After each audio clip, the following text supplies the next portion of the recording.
Assalamualaikum warahmatullahi wabarakatuh. Perkenalkan, nama saya Muhammad Sadik, peserta Latsar CPNS tahun 2021 BPSDMD Provinsi Kalimantan Selatan Angkatan 25 Kelompok 1. Pada kesempatan ini, saya diberi tugas untuk membuat mind map tentang materi etika publik. Ini dia mind map yang saya buat. Untuk lebih jelasnya, saya akan menjelaskan mind map ini pada video berikut. Etika publik. Pertama-tama, saya akan menjelaskan kode etik dan perilaku pejabat publik. Pengertian etika. Etika sebenarnya terkait dengan ajaran-ajaran moral, yakni standar tentang benar dan salah atau baik dan buruk yang dipelajari melalui proses hidup bermasyarakat. Kemudian pengertian kode etik. Kode etik adalah aturan-aturan yang mengatur tingkah laku dalam suatu kelompok khusus. Sudut pandangnya hanya ditujukan pada hal-hal prinsip dalam bentuk ketentuan-ketentuan tertulis. Kode etik aparatur sipil negara. Kode etik dan kode perilaku ASN sebagaimana telah tercantum dalam Undang-Undang ASN Nomor 5 Tahun 2014 Pasal 5 Ayat 2. Kemudian nilai-nilai dasar etika publik. Nilai-nilai dasar etika publik sebagaimana telah tercantum dalam Undang-Undang ASN Nomor 5 Tahun 2014 Pasal 4. Selanjutnya, definisi dan lingkup etika publik.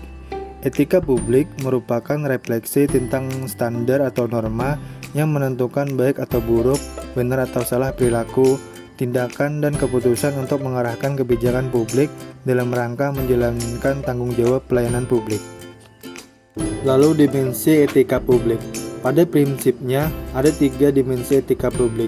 Yang pertama dimensi kualitas pelayanan publik, yang kedua dimensi modalitas, dan yang ketiga dimensi tindakan integritas publik.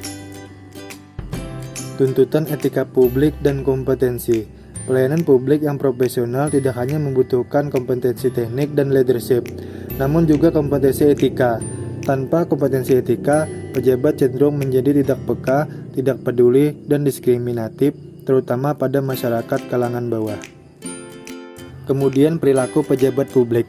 Untuk mewujudkan efektivitas dan efisiensi pembangunan dan pelayanan publik, para pejabat publik harus dapat merealisasikan prinsip-prinsip akuntabilitas, transparansi, kesetaraan, profesionalitas, supremasi hukum, dan lain-lain.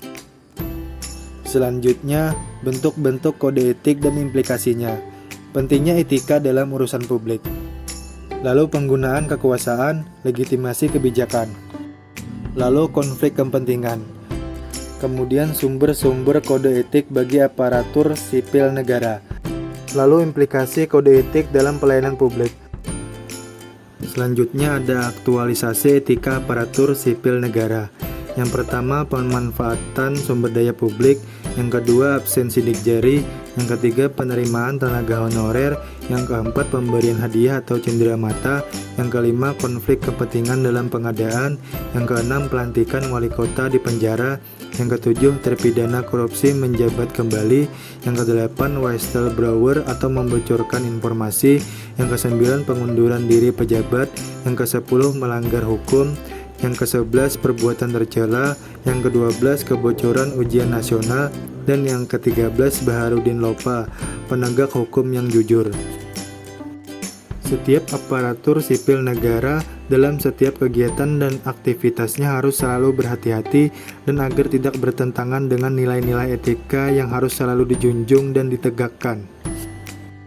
Terakhir, implementasi etika publik yang bisa kita lakukan sebagai ASN di tempat kerja kita. Misalnya, guru harus dapat menjadi contoh yang baik bagi muridnya. Ada pepatah, guru kencing berdiri, maka murid kencing berlari. Seorang guru harus menjadi panutan, serta merupakan perwujudan realisasi kegiatan belajar mengajar, serta menanamkan sikap kepercayaan diri yang dalam terhadap murid. Demikian penjelasan mind map yang saya buat mengenai etika publik. Terima kasih.